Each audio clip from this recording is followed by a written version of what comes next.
Professor Fedyashin, from your perspective, what about the nature of China and Russia ties? Is it a tie out of convenience, or is it a tie out of future potentials?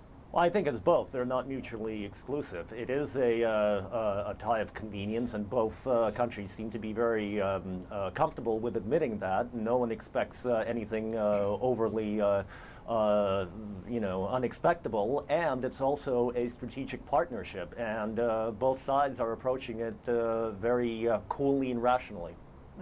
What do you make of it, Mr. Yang, here in Beijing? Well, I think the key word to describe the relationship is the partnership.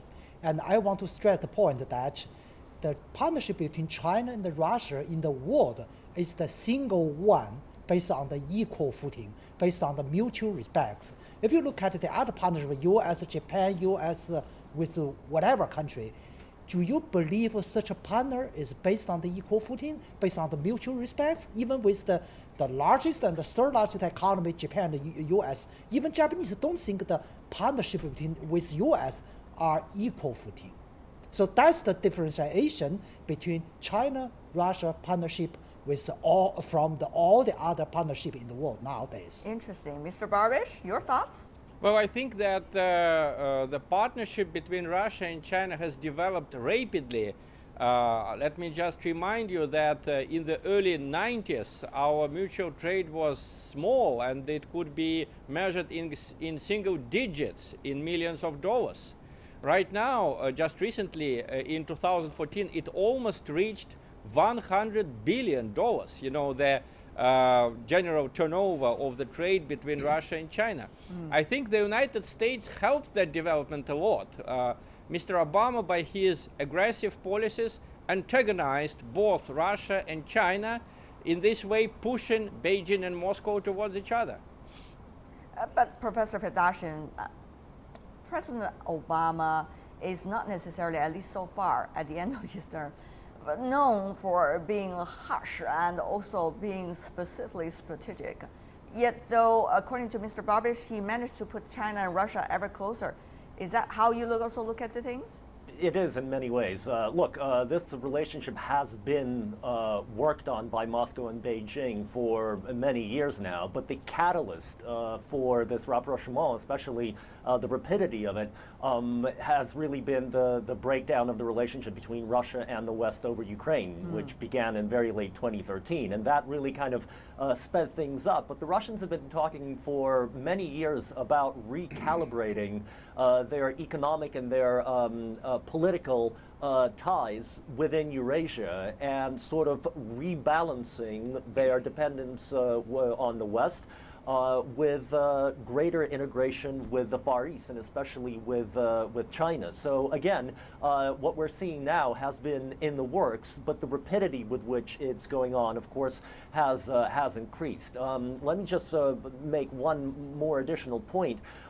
Your guest in Beijing mentioned trust and respect, and I think that's a very, very important point. I agree entirely, because what the Chinese are giving the Russians is an enormous amount of respect and trust, which is what the Russians are complaining they don't get enough from the West. But when you look at these relations, Mr. Yang, here in Beijing, between China and Russia, it has a lot to do with, all of you said, being shaped by all the other players in the world. Let's talk about China-U.S. relations and Russia-U.S. relations. China-U.S. relations is very different in nature compared to Russia-U.S. relations. For China, it is both a cooperation partner in a way, because when it comes to trade and economic ties. However, on the other hand, it could be a competitor and sometimes a challenger when it comes to Russia-U.S. ties, China-U.S. ties. But rather, Russia-U.S. is very much on two opposite ends of a relationship. So how would you say these kind of comparison in a way shape the overall nature of relations between China and Russia? Will that partnership sustainable?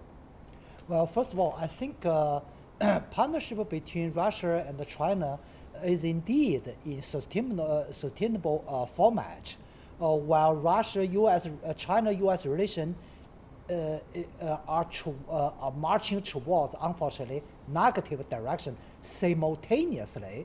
And the negative development in the part of the power relationship make a very interesting interaction between China, Russia, and the other. So formed a triangle relationship affecting the current international affairs towards more complicated and more uncertain direction. But you know, Mr. Babich, one of the things that is very different between China-U.S. relations, China-Russia relations is for China-U.S. relations, strategic usually is lagging behind the economic and trade ties. Yeah. But for China-Russia relations, strategic ties is much more exceeding the capability of economic and trade ties, not to mention other aspects of the bilateral relations. So once again, the question is, how sustainable could that relation be between Moscow and Beijing, given now the current nature? Well, I think that we actually have a lot in common now with China, thanks again to the policy of the United States. You rightly mentioned that right now the trade between Russia and China is much smaller than the trade between the United States and China. But Mr. Obama is already working on that. He made China and Russia the only two countries in the Pacific region which do not participate in his project, the TPP, Trans-Pacific Partnership. I think that was a huge mistake of Mr. Obama. It will probably make him the worst president in the history of the United States in terms of foreign policy, because he managed to antagonize both the Russian and the Chinese elites, which were not anti-Western, which were not anti-American, which want to have good relations with both the United States and the European Union. Well, but Mr. Obama managed to mess it up. But Mr. Yang here in Beijing, okay. So I think that the trade between Russia and China will grow simply because we have no other way out. There is no other way out for Russia and China to survive but to develop their bilateral cooperation. I see Mr. Babich has never been lack of colorful opinions, of course, throughout our discussion. But Mr. Yang here in Beijing, let me ask you, for China and Russia economic and trade ties, how complementary is it at this moment? That's one question, besides the energy. On the other hand, we also see the both sides develop its own mechanism, for example, AIIB and also OBOR, One Belt, One Road, and then for Russia is Eurasian Economic Union. But then there are discussions about whether these could be competitive mechanisms or really the two can work together. If they can work together, we haven't seen much concrete examples coming up. So when Mr. Babich already very proud to announce that the two countries are going to be the biggest trading partners for one another in the future, what do you make of the realities, Mr. Yang? Well, I think the potential is really great, maybe the greatest among the powers, say China, US economic ties, China, EU, and China, Japan. All of the three bilateral economic ties has been matured, while China, Russia, far from mature. That means the potentials is much larger than the other three, number one. And then number two, if you look at the history of China's former Soviet Union economic ties, used to be quite great, quite big. That's another factor for the potential. And currently, more important thing is both Russia top leader and Chinese top leader made initiatives. And you mentioned we have a One Road, One Belt, and they have the Euro-Asia Economic Union. Lot of overlapping areas, and the political determination has been made to conform and complement for the greater initiatives to get together. So from the political potential and economic realities, I think there are indeed a much greater room for the development. Mr. Babich, we are seeing the two countries getting ever closer, particularly in the month of June. This is a big month, rather, for Russia and China ties. SCO coming up, both Chinese president and Russian president are going to be there. And then the Russian president likely to make a state visit to China as a routine trip. So what can we expect out of this at this crucial moment? this coming visit of Mr. Putin to China will be as big a success as his visit in 2014 when he signed the agreement on the so-called Force of Siberia, you know, the famous pipeline which is due to reorient the extraction of Russian natural resources from the Western traditional direction to the Eastern new Chinese direction. I think the European Union and the United States only have themselves to blame for the reorientation of Russian energy exports to China. I think that in order to spoil relations with China, the United States doesn't need Russia. If you look at the statements from Hillary Clinton, who said that China was a threat, if you look at other irresponsible statements from Mr. Obama, before him from Mr. Romney and other US politicians, they are anti-Chinese enough without Russia being an additional factor in that. So I think that we're simply doomed to be very good partners and I hope allies with China, because this is the only way for us to survive. All right. Let me remind you that in 2014, when Putin was coming to China, the Chinese have kept demanding that the price for the Russian gas to be shipped to China, that price should be low. So it created very bad economic conditions for the Russian energy supplies to China. But then Mr. Obama went to the Philippines and he went to Japan and he made hostile statements about China in every location that he visited in 2014.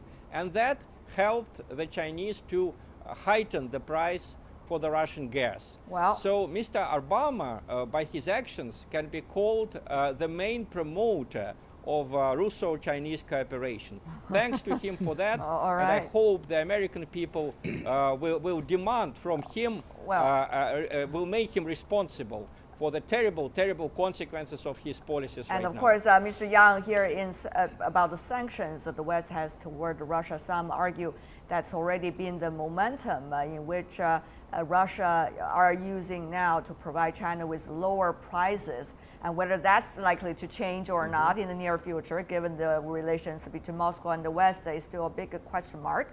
Having said that, though, final question for you, Mr. Yang, what can you expect out of the month of June, China-Russia ties? This is a crucial moment. Well, I think the current situation will push Russia and China closer, both economically and strategically. Economically, as I mentioned, both of the top leaders and two governments will make a greater efforts to turn the potentials into reality. Yeah. And strategically, I think China and Russia will cooperate more closely on the individual hot issues, ranging from the third issue on the peninsula to the strategic stability in general means with the United States. And in fact, both Moscow and Beijing really want to develop a good relationship with Washington. However, if Washington determined to take a hostile policy against Beijing and Moscow, Moscow will take corresponding reactions. On one hand, closer ties. On the other hand, more cooperation for maintaining peace and stability by our own ways. Well, final words also from you, Mr. Fedyashin. I have a very optimistic expectation for Russian-Chinese relations for the upcoming visit. And I think that if the two countries speak to each other from positions of respect, it's a great example of what two great nations can do for the rest of the world. Dialogue, respect, respect for sovereignty. This is a great example of what dialogue and smart diplomacy without emotions can actually achieve, both politically and economically.